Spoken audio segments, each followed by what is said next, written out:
गुरुदेव, हमें ये कैसे पता लगेगा कि हमारी भक्ति के अनुकूल देवता कौन से हैं? ये कैसे पता लगाएं कि हमारे आराध्य कौन है और हम हमारे प्रिय।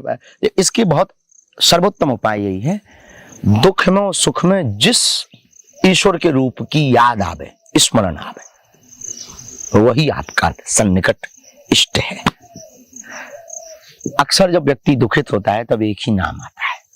अब वो नाम कौन पहले आता है, ये महत्वपूर्ण। कौन पहले आता है? आते तो बहुत नाम है। जब व्यक्ति दिल्ली में हे बब्बाजू, हे हनुमान जी, हे शंकर जी, हे गणेश भगवान, लेकिन पहले बब्बाजू। क्योंकि हमारे आराध्य, हम जब भी जैसे कई बार ऐसी स्थितियां बन जाती हैं, हे हनुमान जी रक्षा करना, शंकर जी, भोलेनाथ, राम जी महाराज, लेकिन पहले हनुमान जी। इससे ये सिद्ध हो गया कि हमारे इष्ट आराध्य श्री हनुमान जी महाराज।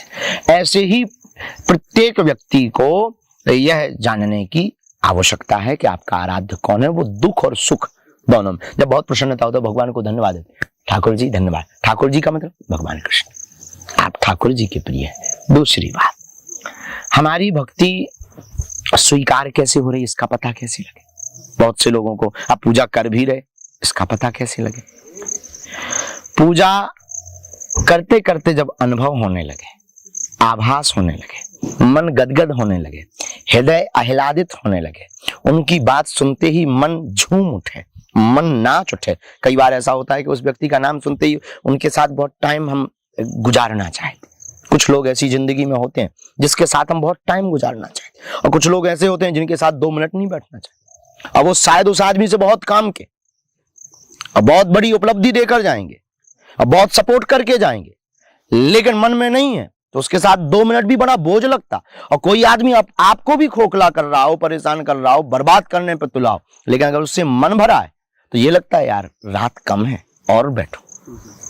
तो भक्ति में जिस परमात्मा के सन्निकट, आराध्य के निकट हम बैठते हैं, ये बार बार उनका स्मरण आवे, बार बार ध्यान आवे, और उनको सुनकर, उनकी बात किसी और के मुख से सुनकर जब आपका हृदय आह्लादित होने लगे, तब समझना ईश्वर की प्रति आपका भाव दृढ़ हो गया और पूजा स्वीकार है। एक और उपाय, कभी कभी पूजा में बैठे बैठे अचानक, कथा सुनते सुनते अचानक किसी बात को याद करते करते, प्रभु को धन्यवाद देते देते नेत्र भर आते हैं। और जिस दिन तुम्हारी पूजा में आंख भरे, जिस दिन तुम्हारी सेवा में आंख भरे, और जिस दिन तुम्हारी अर्चना में आंख भरे, तब समझना उसने भी तुमको याद किया है। उस परमात्मा ने भी तुमको याद किया, उसने तुम्हारी खबर ली। और ये अचानक घटना घटती। हाँ, अगर पेट के दर्द से तुम रोने लगो, पूजा मंदिर में बैठ जाओ, तो ये प्रभु का याद नहीं है, तो पेट का याद है। पड़ोसी पड़ोसन के दुख को देख करके तुम्हारी आंखों में आंसू, तो वो प्रभु का याद नहीं, प्रभु का याद सहज वश। और फिर अनुभव होने लगते हैं। फिर वो जो प्रसाद चढ़ाते हैं उसका स्वाद बदल जाता है। जब चढ़ाते हैं तब वो मिठाई रहता है, और जब चढ़ा करके अर्पित करके वो प्रभु को आरोगित करके, वो मंत्रोच्चारण करके वो प्रभु को सीताराम आइए, हनुमान आइए, मेरे भोजन का भोग लगा जाइए, और जब उसके बाद पाते हैं तो फिर वो मिठाई नहीं बचती, फिर वो प्रसाद बन जाता है। उसकी दिव्यता अलग हो जाती है, उस व्यक्ति की आभा अलग हो जाती है, उस व्यक्ति की वाणी अलग हो जाती है, उस व्यक्ति के नेत्र बोलने लगते हैं कि ये भक्ति के पथ पर चला गया है। उसकी सहजता बताने लगती है ये कृष्ण का उपासक है, उसकी चंचलता बताने लगती है कृष्ण का उपासक है, उसकी सरलता बताने लगती है ये राम का उपासक है, उसका अक्खड़ फक्कड़पन बताने लगता है ये महादेव का उपासक है, और उसकी नटखड़पन बताने लगता है ये हनुमान का उपासक है। तो अपने आप ढल जाता। भूत प्रेतों की पूजा करने वाले व्यक्ति का शकल अपने आप बताने लगता है ये प्रेतों का उपासक है। जो जिसकी पूजा करेगा, जो जिसका ध्यान करेगा, जो जिसको सिमरण करेगा, उसका मन, उसका चित्त और उसका रूप ठीक वैसे ही हो जाए। दिल्ली के पास घटी एक घटना हमारे दादा गुरुजी अक्सर बताते थे। वहां पर कोई हनुमान प्रसाद मिश्र रहते थे, और उनका नाम ठीक वैसे तो विजय लाल था, लेकिन उनका नाम हनुमान प्रसाद बाद में पड़ गया, क्योंकि उन्होंने बचपन काल की 13 साल की अवस्था से अपने जीवन की 77 वर्ष की आयु तक प्रतिदिन हनुमान जी की सेवा की। मंदिर कभी छोड़ा नहीं। घर वालों ने खूब समझाया, वो कभी माने नहीं। शादी वाले आए तो शादी के दिन भाग गए, नंगे हो गए शादी वालों के सामने।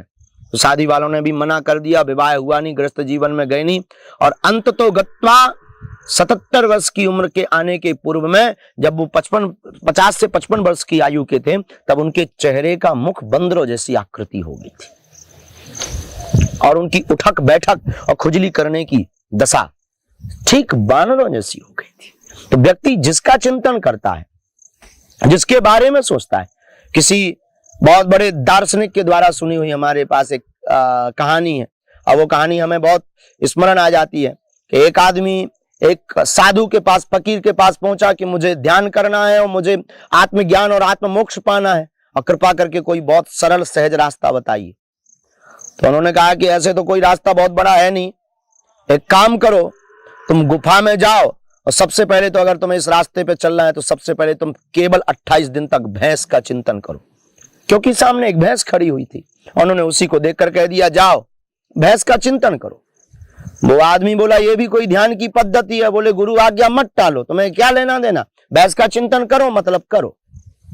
वो आदमी सामने वाली गुफा में घुस गया 28 दिन के लिए और चिंतन करने लगा, और चिंतन करते करते उसने भैंस का चिंतन किया कि मेरे पूंछ है, मेरे सींग है, मेरे आंख है, और तरह तरह का चिंतन करते करते मैं काली हूं, मैं कलूटी हूं, मैं ऐसी हूं। और धीरे धीरे जब दिन व्यतीत हुए तब महात्मा को याद आया तो पुकार लगाई कि भाई निकल अब बाहर, हो गया तेरा ध्यान, अब तुझे आत्मज्ञान देते हैं और दीक्षा देते हैं। अब वो बाहर निकला तो हद तब ये हो गई कि वह दरवाजे के पास आकर के खड़ा हो गया और बार बार सिर से निकलने का प्रयत्न करने लगा। महात्मा बोले क्या हुआ? उस व्यक्ति ने कहा कि पहले या तो ये दरवाजा तोड़ो या मेरे सींग कटवाओ, मेरे सींग बड़े बड़े हो गए हैं, मुझे निकलने में बहुत असुविधा हो रही। तो लोग देखकर हंसने लगे कि इसके सींग तो कहीं है ही नहीं, ये पागल हो गया है। तब महात्मा ने कहा कि ये बिल्कुल भी पागल नहीं हुआ है, दरअसल ये हकीकत में ध्यान में उतर गया है, और इंसान से इतना ध्यान में भैंस में उतर गया कि अपने शरीर में ही इसने भैंस की काया को उतार लिया और इसने अपने सिर में सींगों को उकेर लिया है। सींग है नहीं पर इसके मन मस्तिष्क में सींग हो चुके। इस कथा से ये सिद्ध होता है कि हम जिसका चिंतन करेंगे, जिसका मनन करेंगे, हमारा चित्त, हमारी बुद्धि और हमारे शरीर के विचार, हमारे मन के विचार करने की आभा ठीक वैसे ही हो जाएगी। इसलिए भक्ति करने वाले साधकों को सदैव कहते हैं चिंता नहीं चिंतन करना चाहिए, और चिंतन जब अपने आराध्य का करेंगे तो आप में और आपके आराध्य में लेस मातंत्र नहीं बचेगा, और फिर रामचरितमानस की वो चौपाई सिद्ध हो जाएगी। वही जानहि जिह देह जनाई, जानत तुम्हें तुम ही हुई जाई। परमात्मा को वही जान सकता जिसे वो जानकारी देने की सामर्थ्यता दे दें, और परमात्मा को जानने के बाद फिर परमात्मा में और उस परमात्मा के भक्त में ठीक इतना अंतर होता है जितना सूर्य और सूर्य की किरण में अंतर होता है। ठीक इतना अंतर होता है जितना वाणी और वाणी में निकले हुए शब्दों में अंतर होता है। ठीक इतना अंतर होता है जितना नेत्र नेत्र की रोशनी में अंतर होता है, उतना ही भक्त और भगवान में अंतर होता है।